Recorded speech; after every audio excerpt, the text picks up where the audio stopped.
Sir మీరు ఎక్కడి నుంచి వచ్చారు, ఏంటి మీ ప్రాబ్లం అసలు? సార్ నా పేరు రాజు, నేను పాలిటెక్నిక్ డిపార్ట్మెంట్లో చేస్తాను.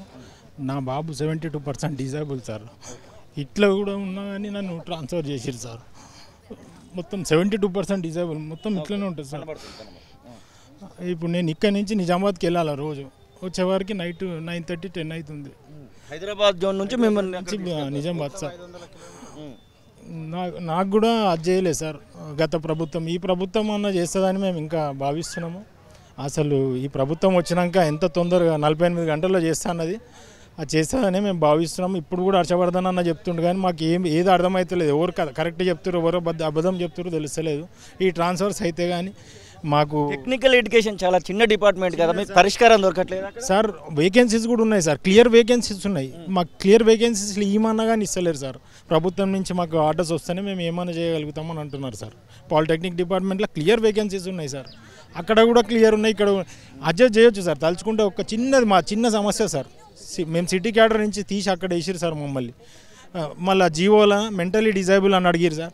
మళ్ళీ మా కొడుకు ఫిజికలీ హ్యాండిక్యాప్, మళ్ళీ ఇట్లాంటి పిల్లల్ని తీసుకోరా సార్ జీవోల. అందుకోసం సార్ రేవంత్ రెడ్డి గారిని మా సమస్య తొందరగా సాల్వ్ చేయమని కోరుకుంటున్నాం సార్. అంతే. మీరన్నా? సార్ నాది ఎడ్యుకేషన్ డిపార్ట్మెంట్ సార్. నేను టీఆర్టీ 2017 ద్వారా రిక్రూట్ అయినాము.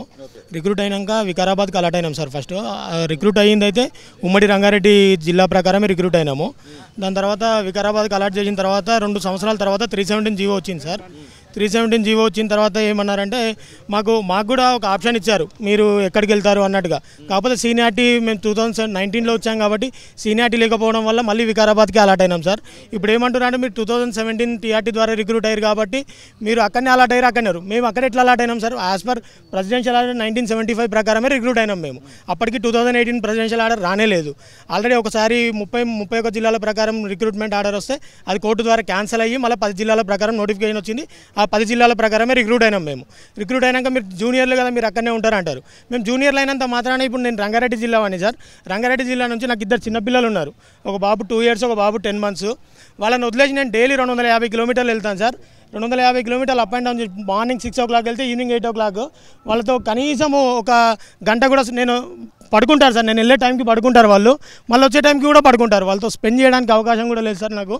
కంప్లీట్గా ఎట్లా అంటే మీరు జూనియర్స్ అన్న ఒక విషయంతో నా స్థానికతను మొత్తం దూరం చేసారు సార్. ఇప్పుడు నాకు 30 ఏళ్ళ సర్వీస్ ఉంది. ఇంకా ఈ 30 ఏళ్ళ సర్వీస్ నేను అక్కడే ఉండాలంటే మొత్తం ఇక్కడ చదువుకొని ఇక్కడ ఇల్లు అన్నీ వదులుకొని అక్కడ వెళ్ళి ఉండాలంటే కుదరని పని. కాబట్టి మేము అక్కడ వెళ్ళింది కూడా ఒకే ఆశతోటి సార్, వికారాబాద్ వెళ్తున్నాం, ఫ్యూచర్లో స్థానికత ఆధారంగా రంగారెడ్డికి వస్తాం కదా అన్న ఒక ఆశతోటి మేము అక్కడ అప్ అండ్ డౌన్ చేస్తున్నారా? ఇట్లా రోజు అప్ అండ్ డౌన్ చేస్తున్నాం సార్. డైలీ 250 కిలోమీటర్లు అవుతుంది. మార్నింగ్ 6 o'clock వెళ్తే ఈవినింగ్ వచ్చే వరకు 8-8:30 అవుతుంది సార్. చిన్న పిల్లల్ని వదిలేసి వెళ్తున్నాం సార్ వాళ్ళని. మాకు రేవంత్ రెడ్డి గారు ఖచ్చితంగా న్యాయం చేస్తారని ఒక నమ్మకం ఉంది సార్. వాళ్ళ మేనిఫెస్టోలో కూడా పెట్టినప్పటి నుంచి మేము ఒక హోప్తో ఉన్నాం, గట్టి హోప్తో ఉన్నాం. మాకు ఖచ్చితంగా కాంగ్రెస్ పార్టీ న్యాయం చేస్తుంది. రేవంత్ రెడ్డి సర్కార్ మాకు మేనిఫెస్టోలో పెట్టినందుకే ఖచ్చితమైన నమ్మకం ఉంది. ఇప్పటికి కూడా నమ్ముతున్నాం సార్. కాకపోతే ఏంటంటే దాన్ని తొందరగా చేస్తే బాగుంటుందని విన్నవించుకున్నాను సార్ రేవంత్ రెడ్డి సార్కి. ధన్యవాదాలు సార్. అసలైన తొలి వెలుగు. ఫాలో వాట్సాప్ @తొలి వెలుగు official.